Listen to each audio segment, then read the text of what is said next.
Жители городка Форест Гроув в штате Орегон в течение нескольких недель сообщали о необычном, пронзительном шуме, который может звучать в любое время дня и ночи. Они жалуются, что из-за высокого свистящего звука, напоминающего скрежет металла или визжащие звуки, они не могут заснуть несколько ночей. Таинственный шум был записан местными жителями на видео, которое показали по многим новостным каналам. Однако никакого разумного объяснения этому явлению так и не нашлось. В прошлом году об аналогичных звуках в Белфасте, Северная Ирландия, сообщил пользователь YouTube под ником Python и спросил, может ли кто-нибудь определить этот шум. Я также слышал стучащие и визжащие звуки, и, казалось, что они звучат прямо с небес.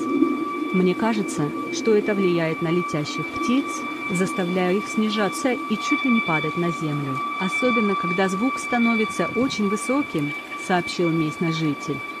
Сравнивая звуки из Форест Гроув и Белфаста, возникающие в разных частях мира с разницей в несколько месяцев, можно сказать, что они очень похожи. За исключением того факта, что шум, зарегистрированный в Белфасте, по некоторым сообщениям, звучал больше часа, тогда как звуки, записанные жителями Форест Гроув, возникают периодически, но точно в такой же тональности.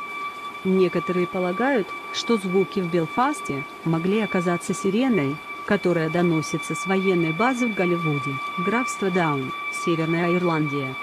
Однако это не объясняет их сходство со звуками, о которых сообщают орегонцы в последние несколько недель.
заставляя их снижаться и чуть ли не падать на землю, особенно когда звук становится очень высоким, сообщил местный житель. Сравнивая звуки из Форест Гроув и Белфаста, возникающие в разных частях мира с разницей в несколько месяцев, можно сказать, что они очень похожи. За исключением того факта, что шум, зарегистрированный в Белфасте, по некоторым сообщениям, звучал больше часа, тогда как звуки, записанные жителями Форест Гроув, возникают периодически, но точно в такой же тональности. Некоторые полагают, что звуки в Белфасте могли оказаться сиреной, которая доносится с военной базы в Голливуде, графство Даун, Северная Ирландия. Однако это не объясняет их сходство со звуками, о которых сообщают орегонцы в последние несколько недель.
Жители городка Форест Гроув в штате Орегон в течение нескольких недель сообщали о необычном, пронзительном шуме, который может звучать в любое время дня и ночи. Они жалуются, что из-за высокого свистящего звука, напоминающего скрежет металла или визжащие звуки, они не могут заснуть несколько ночей. Таинственный шум был записан местными жителями на видео, которое показали по многим новостным каналам. Однако никакого разумного объяснения этому явлению так и не нашлось. В прошлом году об аналогичных звуках в Белфасте, Северная Ирландия, сообщил пользователь YouTube под ником Python и спросил, может ли кто-нибудь определить этот шум. Я также слышал стучащие и визжащие звуки, и, казалось, что они звучат прямо с небес. Мне кажется, что это влияет на летящих птиц,